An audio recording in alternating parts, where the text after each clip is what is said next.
Abra tua Bíblia lá em João, Evangelho de João, capítulo 6.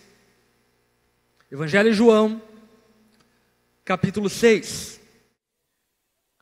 O capítulo 6 do Evangelho de João é um capítulo muito interessante porque ele acumula milagres. O capítulo 6 começa com o primeiro grande milagre. Qual é o primeiro grande milagre? A multiplicação de pães e peixes.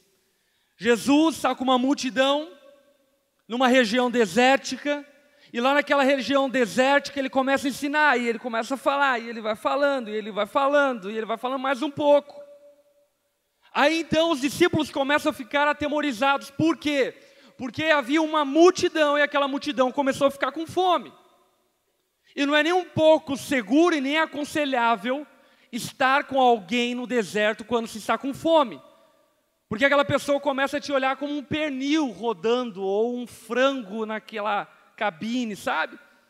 E os discípulos, eles começaram a olhar para aquilo e de alguma forma alertou o sinal de alerta deles e disse: está ficando perigoso o negócio aqui. E já que está ficando perigoso o negócio, nós precisamos fazer alguma coisa. Eles chegam então até Jesus e apelam, dizendo: Jesus, a multidão está com fome. Jesus olha para eles e diz: o que eu tenho a ver com isso? Eles que não trouxeram marmita, eles que não fizeram lanche. Eu não tenho nada a ver com isso.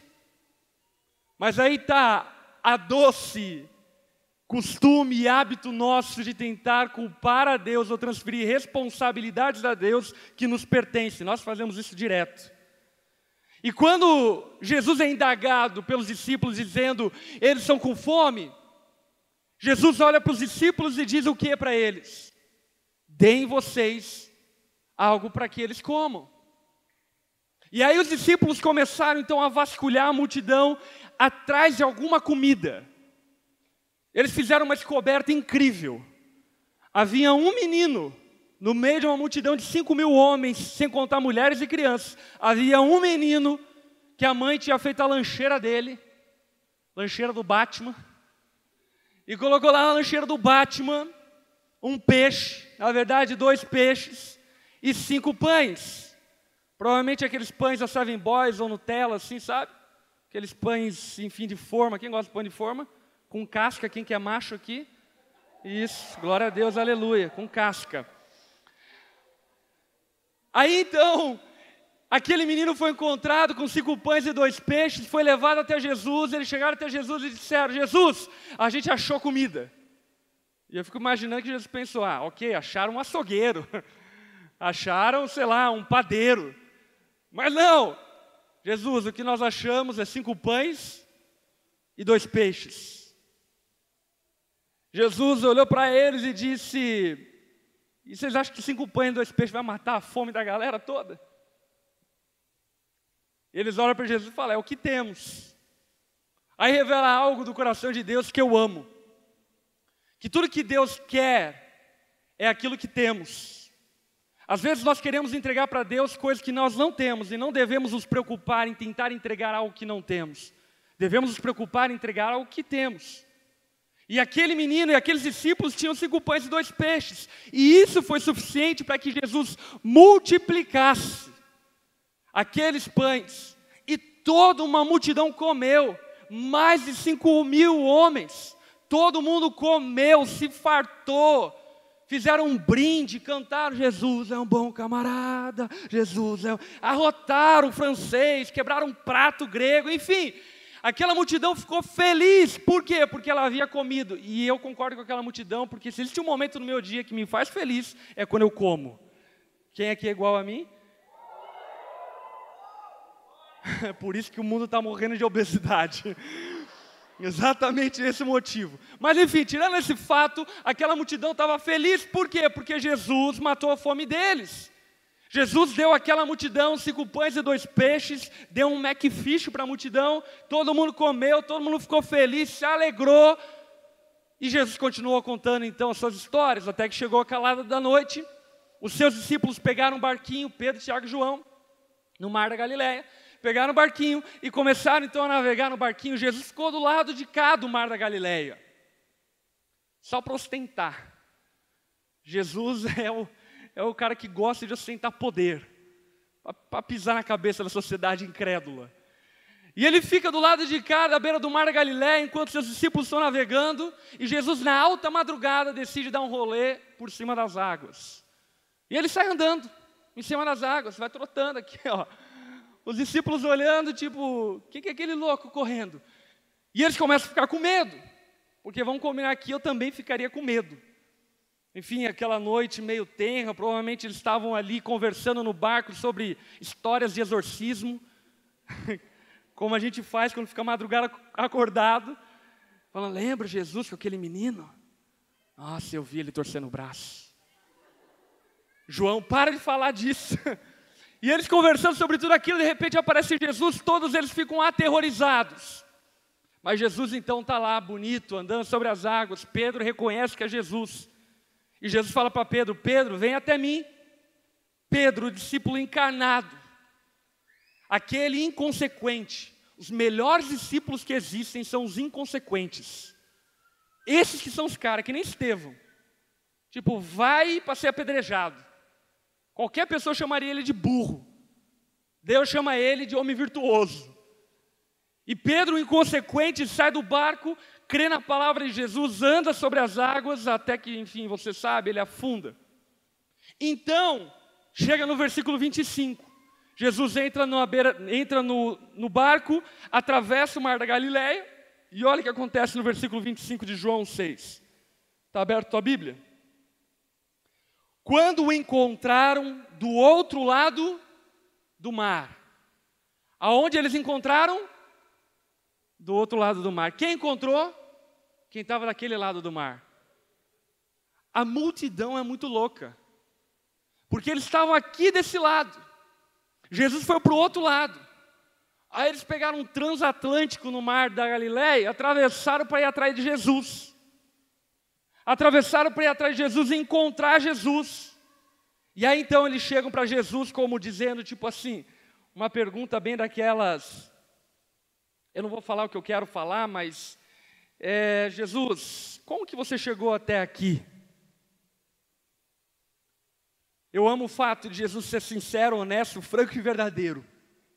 E sabe qual a resposta de Jesus para essa pergunta da multidão? A resposta dele é: a verdade é que vocês não estão me procurando porque viram sinais miraculosos, mas porque vocês comeram, beberam e ficaram satisfeitos. Em outras palavras, vocês são um bando de guloso. Vocês estão atrás de mim porque comeram um pão com peixe. E estão me achando com cara de pescador e de padeiro. Vocês estão correndo atrás de mim porque comeram sem trabalhar. E são tudo um bando de vagabundo. Porque hoje, é segunda-feira, vocês deveriam estar trabalhando, mas ao invés de estar trabalhando, está correndo atrás de mim. Para quê? Para que eu dê mais comida para vocês. Para que eu dê mais pão para vocês. Para que eu dê mais bebida para vocês. Para que eu farte novamente vocês. Então Jesus lança sobre eles um ensinamento que você precisa guardar no teu coração. E o ensinamento é: não trabalhem pela comida que se estraga, mas pela comida que permanece para a vida eterna, a qual o Filho do Homem lhes dará. Deus, o Pai, nele colocou o seu selo de aprovação. Jesus olha para aquela multidão e diz o que a ela? Não trabalhe pela comida que acaba. Não viva condicionado para coisas perecíveis, viva pelo imperecível. Não corra atrás daquilo que tem fim, corra atrás daquilo que não tem fim. Não acumule tesouros, posses e bens, aonde a traça, a ferrugem destrói e corrói, mas acumulem tesouros no céu.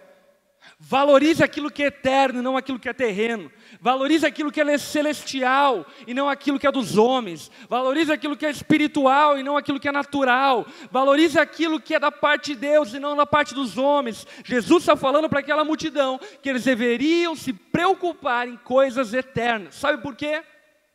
Porque aquela multidão, assim como muitos que estão aqui nessa noite, são meros sobreviventes. Que sobrevivem à custa da religião, que sobrevivem à custa de milagres, Aquela multidão, ela era abastecida diariamente por milagres. Então eles estavam num dia e viam milagres, no outro dia eles tinham que ver milagres, e no outro dia ver milagre. Mas sabe o que acontece quando você vê milagre 3 vezes? Você cansa. Olha para o povo hebreu no deserto e perceba isso. Eles estavam famintos e de repente um milagre. Maná caiu do céu. Meu irmão, comer maná o primeiro dia, beleza. Segundo dia, terceiro dia, não rola. Quarto dia, mano, joga esse maná fora. Jesus estava mostrando para aquela multidão que o maior milagre que Deus pode operar não é um milagre que nos mantém vivos mais um dia, mas é um milagre que nos mantém vivos durante toda a eternidade. O que Jesus estava querendo mostrar para aquela multidão que aquilo que ele tinha para oferecer não era pão e peixe. O que Jesus estava querendo mostrar para aquela multidão, vê se encaixa com você, era que o que ele tinha para oferecer não era um namorado, não era uma namorada, não era uma promoção no trabalho, não era passar no vestibular. O que Jesus estava querendo mostrar para a multidão que aquilo que ele poderia oferecer para eles era muito mais valioso do que coisas perecíveis. E diante desse dilema, Jesus está querendo mostrar para essa multidão, para que eles percebam que existe algo de maior valor do que a sobrevivência. Existe algo que preenche e nos mantém satisfeitos. Isso me faz lembrar quando Jesus encontra a mulher samaritana no poço. Encontrando aquela mulher samaritana no poço, aquela mulher, enfim, começa a conversar com Jesus. Jesus pergunta para ela: mulher, pega lá um pouco da água para mim. A mulher diz: não tem como pegar, enfim, é maior trabalho, e assim por diante. Jesus olha para ela e diz: mulher, se você soubesse quem está te pedindo água, você pediria para mim água. E eu não te daria água para matar a tua sede hoje, eu te daria água para matar a tua sede eterna. Você está entendendo que é o mesmo discurso? O que Jesus tem para oferecer para a mulher samaritana, o que Jesus tinha para oferecer para aquela multidão, o que Jesus tem para oferecer a você, é muito mais do que água, promoção no trabalho, namorada, casa nova, carro novo, qualquer outra coisa que você pense que limita-se a Deus. Jesus tinha algo mais poderoso. E sabe, dentro de nós existe a fome, existe a sede por aquilo que somente Jesus pode oferecer. Olha uma outra história, história do jovem rico. Já ouviu essa história? O jovem rico era rico. E acredite, quando alguém é definido como jovem rico, é porque ele pisava na cabeça da sociedade. Ele era rico. Não tinha nem nome, era rico, riquinho rico. Quem assistia Riquinho Rico? Tinha o dólar, cachorro. Enfim, era o jovem rico. O jovem rico chega até Jesus, presta atenção. Ele tinha tudo, ele tinha posse, ele tinha bem, ele tinha tudo. Ele chega até Jesus e diz: Jesus, eu sei que eu tenho tudo, mas parece que está me faltando alguma coisa. O que eu faço para herdar o reino dos céus? Jesus responde para ele: obedeça meus mandamentos, só faça. O jovem rico fala: ok, eu tenho obedecido todos eles, mas ainda falta alguma coisa. Então perceba, esse jovem rico tinha moral, ele tinha dinheiro, e provavelmente por ter moral, ele tinha uma estrutura familiar inibada que ensinou ele princípios morais. Mas ainda assim ele estava insatisfeito. Olha para quem está ao teu lado e diga: existe uma fome que pão não mata. Existe uma sede que água não mata. E é sobre isso que Jesus está falando. Pode falar para ela. E o jovem rico está insatisfeito. Por quê? Porque ele tem pão, ele tem água, ele tem moral, ele tem tudo, mas não tem nada. Ele tem tudo, mas é pobre. Ou como diz em Apocalipse, ele é pobre, cego e nu. Não tem nada. Então Jesus olha para aquele jovem rico e diz para ele o seguinte: você quer ser completo? Ele falou: quero. Então faz uma coisa, vá, vende tudo que tem e dê aos pobres. A pergunta que eu faço para você é se Jesus tinha algum problema com o fato de ele ter dinheiro. Não. Jesus não tinha nenhum problema com o fato de ele ter dinheiro. O que Jesus estava querendo ensinar àquele jovem rico era que aquilo que Deus tinha para oferecer era muito mais do que apenas receber. O que Deus tinha para oferecer a ele era um coração que estava disponível a não a ser uma erva daninha universal, a não ser uma ameba, um parasita da terra. O que Jesus estava querendo mostrar para ele, que aquilo que ele tinha para oferecer, não era apenas salvação, não era apenas céu, mas aquilo que ele tinha para oferecer a ele, era um coração novo, igual o de Deus. Era um coração disposto a dar. Porque se existe algo na vida cristã que você precisa saber, é que ela não se limita a receber. Na vida cristã nós recebemos, mas depois de receber nós precisamos nos alegrar com o que recebemos e sermos gratos por aquilo que recebemos. E no terceiro momento, nós devemos ser doador daquilo que nós recebemos. De graça receber, de graça dar-se-vos-á. Por isso, no final das contas, se você diz seguir a Jesus, mas não avançou para o passo de alguém galardoador, mas continua parasitando, você é semelhante a essa multidão que segue Jesus. Uma multidão parasita, vagabunda, que não quer trabalhar, mas quer mamar no divino, quer mamar em Deus, quer viver dependente patologicamente de Deus. E Jesus está falando para aquela multidão: eu não quero que vocês sejam dessa forma. Eu tenho algo para vocês que é muito maior do que o pão e do que a água. No versículo 28, olha só o que a multidão diz. Então lhe perguntaram: o que precisamos fazer para realizar as obras que Deus requer? Jesus então responde: a obra de Deus é esta: crer naquele que Ele enviou. Mas não é um positivismo religioso.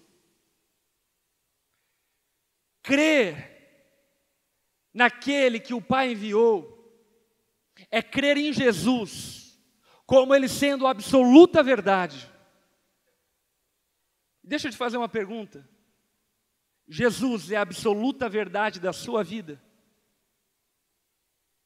Sim? Não? Jesus é a única verdade pela qual você dita os seus caminhos, os seus passos. Ele é a rocha na qual você está edificando toda a sua história. A obra que Deus requer é que nós creamos em Jesus. Mas crer não é uma obra passiva. Crer é uma obra ativa. Quem crê vive de acordo com aquilo que crê. Por isso que Tiago diz de maneira tão inflamada que crê até os demônios creem. Aquilo que pode nos diferenciar dos demônios não é o fato de crermos, mas é o fato de viver a partir daquilo que cremos. Você quer viver a partir daquilo que você crê? Essa é a obra de Deus. Que nós usemos as palavras de Jesus como sendo o norte, como sendo direção para a nossa vida, mesmo que aquilo que Jesus está nos dizendo seja contraditório àquilo que nós pensamos ser melhor. A obra que Deus requer é esta: crer naquele que Ele enviou, Jesus. No versículo 30, então eles perguntaram: que sinal miraculoso mostrará para que vejamos e creiamos em Ti? O que você vai fazer? Cara, essa multidão, ela é bizarra. Mas na verdade essa multidão se encaixa no perfil espiritual de muita gente aqui. Porque presta atenção, essa multidão estava do outro lado do mar da Galileia. Lembra? João capítulo 6, lá no começo. Estava lá do outro lado do mar da Galileia. E lá do outro lado do mar da Galileia, eles viram Jesus alimentar uma multidão de mais de 5.000 pessoas com 5 pães e 2 peixes. Alguém duvida que isso é um milagre? E mano, não foi alimentar apenas 5.000 pessoas. A palavra diz que todos se fartaram. E se a multidão era como eu, provavelmente eles pegaram alguma bolsa e colocaram pão e peixe para levar para casa para janta. Sabe, eles se fartaram, eles comeram muito e ainda sobrou 12 cestos cheios. Ou seja, foi um milagre indescritível, indiscutível. Quem estava lá olhou para tudo aquilo e ficou maravilhado, porque nunca se havia visto isso.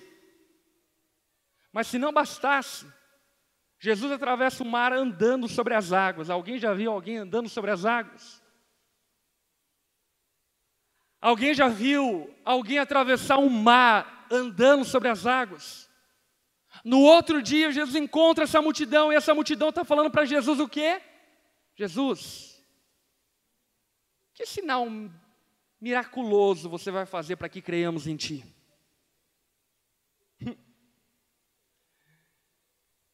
Essa multidão talvez pareça muito com você.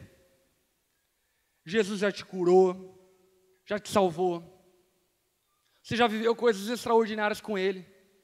Mas depois disso tudo, você chega na tua casa e ora: Jesus, se é para namorar com aquele fulano, vai passar um carro e vai buzinar agora. Você está rindo, né, desgraça? E Jesus olha do céu, tipo assim, mano, você está de zoeira comigo. Deus, se você existe, alguém vai me procurar e vai dizer que eu sou escolhida do papai. Deus olha do céu e diz: o que você está fazendo, cara? Mas sabe, o que essa multidão não entende, o que talvez você não entendeu, é que Deus não é um santo milagroso. Os milagres de Deus são um sinal. Qual sinal? Um sinal não é um fim em si mesmo. O sinal aponta para uma direção. Tudo que Jesus fez na tua vida, tudo que Ele está fazendo na sua vida, é para apontar para uma direção.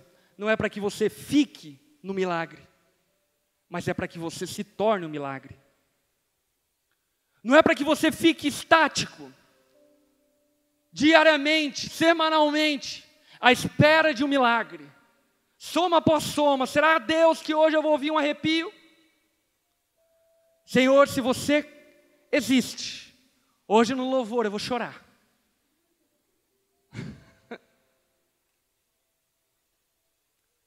Sabe, eu denomino e classifico e defino esse tipo de cristão como parasita. Gente que não está disposta a viver a partir do que crê, mas gente que quer tornar a fé um amuleto. Um amuleto. E a bronca que Jesus dá àquela multidão, talvez seja a bronca que você precisa transferir para a tua vida hoje. Quantos anos mais você vai ficar na mesma posição? Depois de Jesus já ter multiplicado pães e peixes, depois de Ele já ter andado sobre as águas, depois do carro já ter buzinado, quanto tempo mais você vai ficar na mesma posição? Quanto tempo mais você vai ficar no mesmo lugar, com as mesmas indagações, com as mesmas perguntas e questionamentos? Jesus nos chama para algo maior. Jesus nos chama para algo melhor. Eles dizem para Jesus: os nossos antepassados comeram maná no deserto, como está escrito, Ele lhes deu de comer o pão dos céus.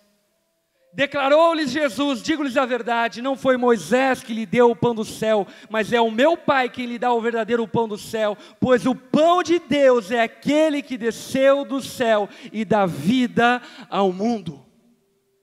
O que Jesus disse para aquela multidão é o seguinte: olha, lembra lá no deserto aquele maná que descia do céu? Aquele maná que descia do céu era uma prefiguração, era uma tipologia daquilo que aconteceria agora. Eu sou o pão que desceu do céu. Eu sou o milagre que desceu do céu. Se Deus alimentou vocês naquele deserto, hoje Deus quer dar vida a vocês através de mim. Eu sou o caminho, a verdade e a vida. Eu sou o pão da vida. E aquele que comer de mim terá vida. E como talvez diriam alguns nutricionistas, nós somos aquilo que comemos. Se comemos do pão da vida, o que nós nos tornaremos? Pão da vida.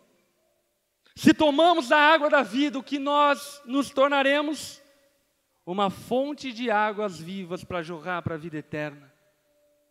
O que Jesus está querendo mostrar para aquela multidão é que Ele não veio estabelecer uma religião onde as pessoas seriam escravizadas a ficarem andando de um lado para outro, pedindo pão e peixe para Ele. O que Ele veio mostrar para aquela multidão era que Ele poderia transformar a vida delas definitivamente, para que elas, aonde estivessem, pudessem ser as respostas para aqueles que estão fazendo perguntas profundas à vida. Jesus diz àquela multidão que Ele é o pão da vida. Versículo 35, eu sou o pão da vida, aquele que vem a mim nunca terá fome. Obviamente que ele não está falando sobre um pão físico, ele está falando sobre um pão que sacia, ele está falando sobre um pão que mata a fome, ele está falando sobre um pão que muda a nossa condição, de pessoas naturais em pessoas espirituais. Ele está falando sobre um pão que nos faz nascer de novo. E aquele que vem a Ele nunca mais terá fome, e aquele que crê em mim nunca mais terá sede. Então Jesus diz: mas como eu lhes disse, vocês me viram, mas ainda não creram. Escuta aqui. Talvez você está esperando ver alguma coisa de Deus para crer. Mas sabe o que a Bíblia diz? Que a fé vem pelo ouvir. Não vem pelo ver. E quando nós ficamos dependentes daquilo que vemos, nós deixamos de ouvir. E uma vez que deixamos de ouvir, a nossa alma não é saciada. Presta atenção, cara, Jesus está no começo do capítulo 6, o dia inteiro ensinando aquela multidão as verdades do Evangelho. Final do dia, do que aquela multidão lembra? Do pão e do peixe que comeram. Sabe por quê? Porque eles estavam preocupados em comer e não em ouvir. E porque eles estavam preocupados em ver e não em ouvir, eles estavam fadados a serem eternamente escravos de milagres, de intervenções, para que eles se mantivessem vivos. Jesus está nos chamando para a liberdade. E liberdade é quando nós assumimos a condição de provedor. Liberdade é quando nós não somos mais dependentes, para que creiamos em Deus. Liberdade é quando definitivamente nós acreditamos e vivemos a partir daquilo que cremos, independente daquilo que vemos. Aquela multidão era escrava da visão. E por ser escrava da visão, era impedida de ouvir. Jesus diz: todo aquele que o Pai me der, virá a mim. E quem vier a mim, eu jamais rejeitarei. Existe algo misterioso e espiritual, que algo da parte de Deus nos atrai de tal forma, que sem Ele nos chamar, nós vamos até Ele. E deixa eu falar algo para você. Potencialmente, se você está aqui nessa noite, é porque o Pai está te chamando de alguma forma. E sabe qual é a boa notícia de Deus? Que aqueles que vão até Ele, Ele jamais rejeitará. Não importa quem você seja, não importa o teu passado, não importa o teu presente, nem importa o teu futuro. Não importa as tuas preferências, não importa nem se você torce para o Palmeiras. Deus não leva em conta os seus pecados.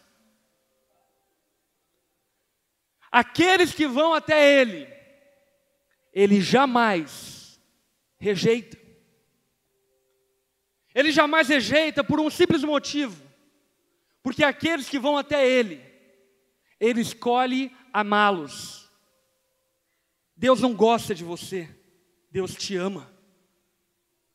Sabe a diferença disso? Deus não tem empatia com você, Ele te ama.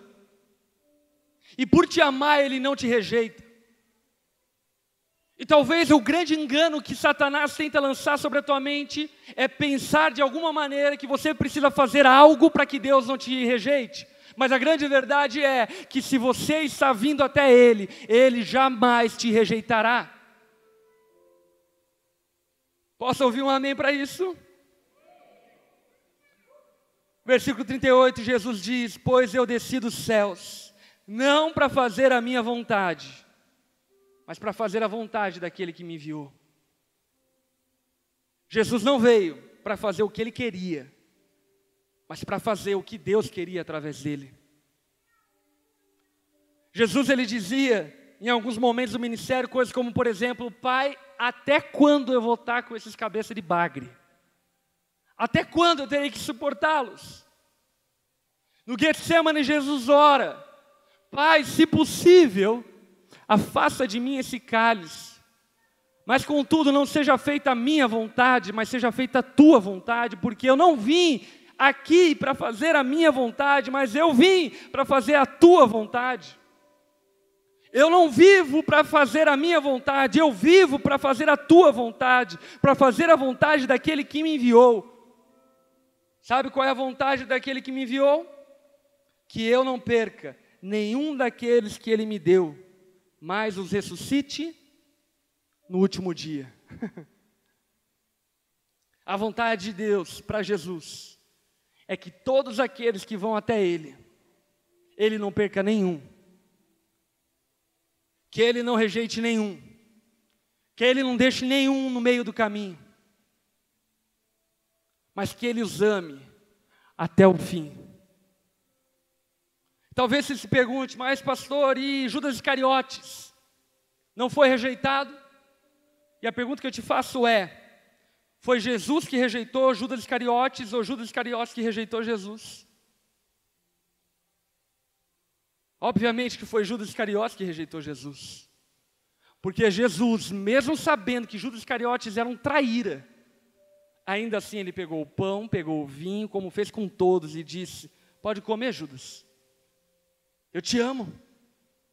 E eu não te amo porque eu gosto de você, eu te amo porque o Pai te deu a mim. E uma vez Ele tendo te dado a mim, eu jamais te rejeitarei. Você pode dar uma salva de palmas para esse amor de Jesus?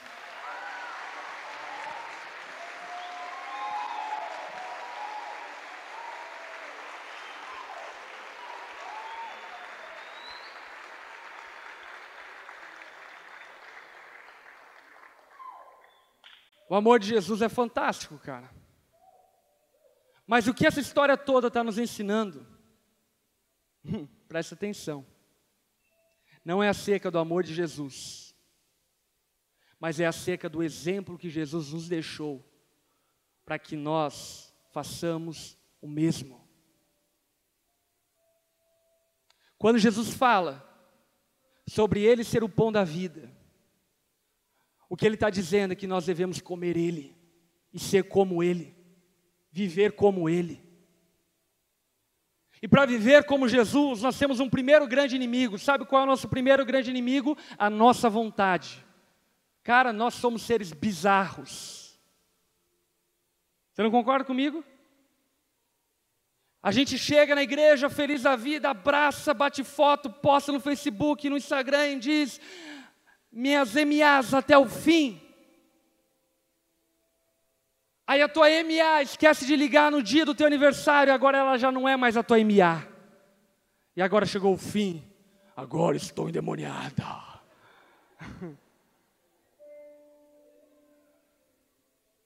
Sabe de uma coisa? Jesus não desceu do céu para fazer sua vontade. E eu e você não nos convertemos para fazer a nossa vontade. Eu entreguei a minha vida a Jesus para fazer a vontade do Pai. Não para fazer a minha vontade, mas para fazer a vontade dEle. Em diversos momentos a minha vontade era diferente da vontade do Pai. Mas nesses vários momentos que a minha vontade era diferente da vontade do Pai, aquilo que eu ouvia do Pai era: filho, eu sei que você quer que eu faça esse cálice, mas eu não vou afastar não. Toma. Continua amando.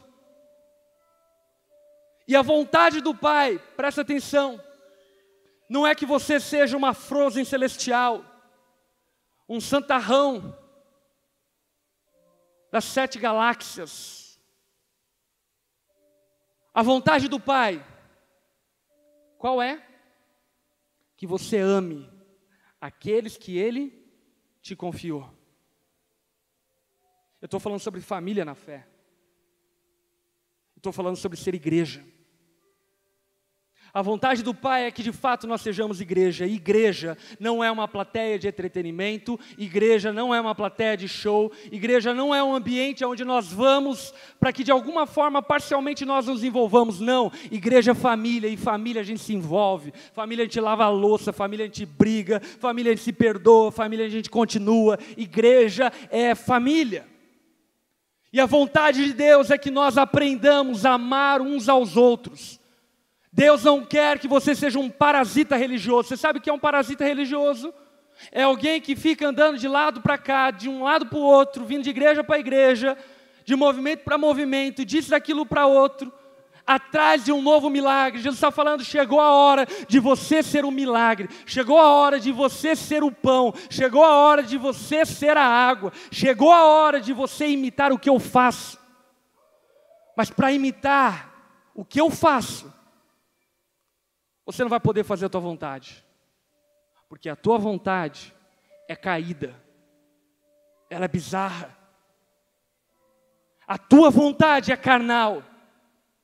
Para isso você vai ter que fazer a vontade daquele que te chamou das trevas para a luz. E a vontade daquele que te chamou para as trevas, para a luz, é que você ame aqueles que Jesus te confiou até o fim. E talvez alguns daqueles a qual Jesus te confiou estão sentados do teu lado. Talvez não. A vontade de Jesus é que você ame a família de fé que você pertence e ame até o fim. E isso me diz e me ensina mais algo que eu quero deixar no teu coração também. O nosso amor não tem um fim. Mas muitas vezes, os nossos relacionamentos geográficos têm um fim. Jesus amou seus discípulos até o fim. Mas qual foi o fim? O fim foi quando Jesus foi glorificado e Ele olhou para os discípulos e disse o seguinte: olha, eu os amei até aqui, mas agora eu vou enviar o Consolador que vai cuidar, vai guardar e vai amar vocês, e eu estou indo para o Pai. Sabe o que Jesus estava ensinando? Que os padrões de relacionamento no reino de Deus são diferentes dos padrões do mundo. Na igreja, no reino de Deus, nós não precisamos estar no mesmo lugar geográfico para estarmos juntos. Na igreja, no reino de Deus, nós não precisamos de pessoas babando os nossos cabelos para que então nós nos sintamos amados. No reino de Deus, nós temos convicção de que nos amamos porque Deus nos entregou um ao outro. Deus nos entregou um ao outro. E agora nós devemos aprender a nos amar até o fim. Essa é a vontade de Deus. A vontade de Deus é que você se entregue para a causa dele. Porque se você diz ter entregue a tua vida a Cristo, mas não se entregou à causa dele, sabe o que você é? Um hipócrita, um religioso. Se você diz ter entregue a tua vida a Cristo, mas continua vivendo os seus planos, a tua vontade, você é um parasita religioso que está atrás de milagres. Alguém que está atrás de ver, e não alguém que quer ouvir e aprender. Deus quer levantar uma igreja nos nossos dias que entenda de fato o que é ser reino de Deus. Uma igreja que não viva baseado no pão que logo se perece e termina, mas um povo que comeu do pão celestial, está plenamente satisfeito nele, e agora chegou a hora de transformar o mundo, agora chegou a hora de ser igual a Cristo, agora chegou a hora de imitar os caminhos dele por onde nós formos. Amém? Baixa tua cabeça, fecha seus olhos.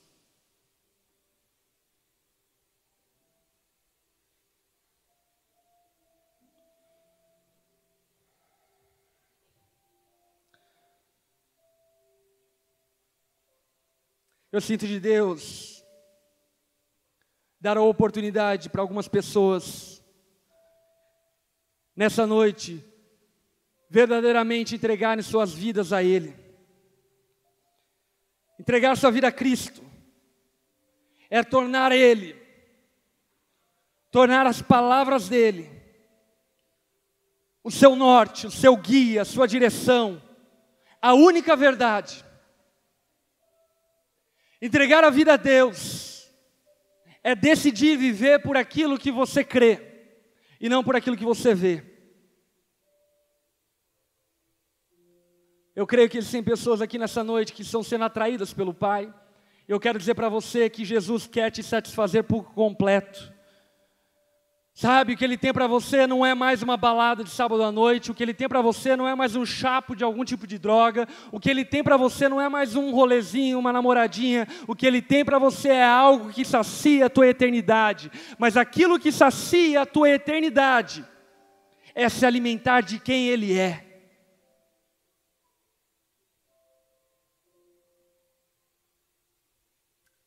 Essa noite, Jesus está aqui para receber aqueles que o Pai tem trazido até Ele. Se nessa noite você quer entregar sua vida a Cristo e quer viver a partir dEle, quer ter um relacionamento com Deus e quer ser saciado por completo, totalmente, definitivamente,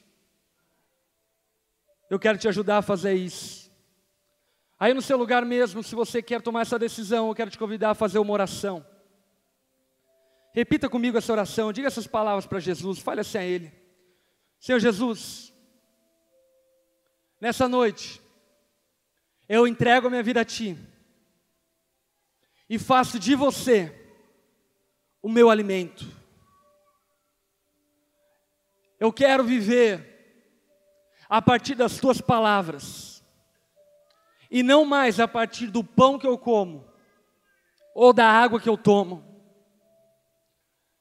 Nessa noite, eu quero me alimentar de você, Jesus. Eu preciso ser completo, eu preciso ser cheio. Por isso, eu peço perdão por até aqui viver longe de Ti. Mas a partir de hoje, eu quero nascer de novo. Eu quero ter a Tua vida em mim. Por isso, Jesus, eu Te recebo em minha vida, como meu Senhor, como meu Salvador. No nome de Jesus. Amém Todos de olhos fechados, cabeça baixa. Se você fez essa oração, levante uma das suas mãos no seu lugar, que eu quero orar com você. Levante sua mão no seu lugar.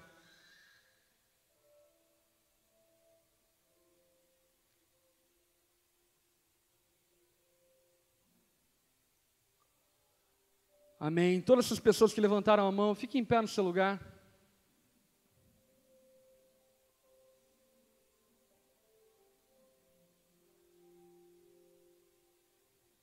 Eu quero convidar a igreja que está próxima a essas pessoas para ir até eles e elas. Abraçar eles e elas. A decisão que eles estão tomando hoje pode e vai impactar toda uma eternidade. Hoje, a vontade de Deus para nós como igreja é que nós estendamos a mão para essas pessoas e amemos como Cristo as ama. E não rejeitemos nenhum deles como Cristo não rejeita. Aí no seu lugar mesmo, estenda a mão para essas pessoas. Levante sua voz em oração, comece a orar e abençoar a vida de cada uma delas.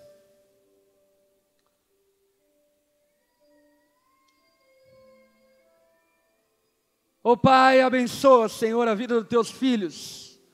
Obrigado pelo teu amor derramado aqui nessa noite.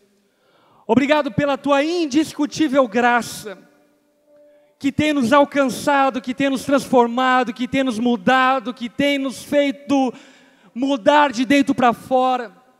Obrigado, Pai, porque essa noite foi servido aqui na nossa mesa um banquete espiritual, um banquete de comida que não acaba amanhã, um banquete de alimento que nos alimenta para toda a eternidade. Nós te louvamos, Jesus, pela decisão de cada uma dessas pessoas e pedimos a Ti que o Senhor as abençoe, encha-os, ó Pai, com Teu Espírito Santo, sacia a alma deles, ó Pai, preencha todas as lacunas abertas e vazias, que Teu Espírito, Pai, possa dar a eles sentido, possa dar a eles esperança, possa dar a eles significado, possa dar a eles propósito, possa preenchê-los, ó Pai, de todas as formas. Espírito Santo de Deus, sacia e alimenta a alma deles, ó Pai, nessa noite. Os abençoe com a salvação, os abençoe com o perdão dos pecados, os abençoe, ó Pai, com a vida eterna. No nome santo de Jesus, os abençoe. Faça isso, Pai, para a glória e para o louvor do Seu nome. No nome de Jesus que nós oramos. Amém. Amém. Dá uma salva de palmas bem alto.